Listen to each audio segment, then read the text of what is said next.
ஐயா, பால் எடுக்கலான்னு வந்தேயா, கொஞ்சம் லேட் ஆயிடுச்சு. அப்படியா? ஐயா, எதுவும் பிரச்சனையா? அது ஒன்றும் இல்லைப்பா.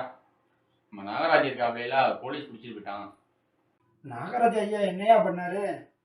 அவர் ஒன்றும் பண்ணலப்பா. அவர் பையன் தான் வண்டி எடுத்துட்டு போயிட்டு ஆக்சிடென்ட் பண்ணிட்டான் போல இருக்கு. அதனால தான் அவனை போலீஸ் பிடிச்சிட்டு போயிட்டு. இது என்னங்க ஐயா நியாயம்?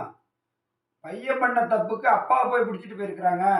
18 வயசு கீழே உள்ள பசங்க வண்டி எடுத்துட்டு போய் ஆக்சிடென்ட் பண்ணா அவங்க பெற்றவங்க தான் பொறுப்பு. அதனால தான் அவங்க அப்பாவை போலீஸ் பிடிச்சிட்டு போயிட்டு. இது தெரியாம என் பையனுக்கு வண்டி வாங்கி கொடுத்துருக்கனே, எப்ப என்ன போலீஸ் பிடிச்சிட்டு போகுது தெரியலையே. உங்களை மாதிரி பொறுப்புலாம் பெற்றவங்களால தான் நாட்டில் விபத்தே அதிகமாகுது. இனிமேலாவது பெற்றோர்கள் சின்ன பசங்களுக்கு வண்டி கொடுக்காம இருங்க.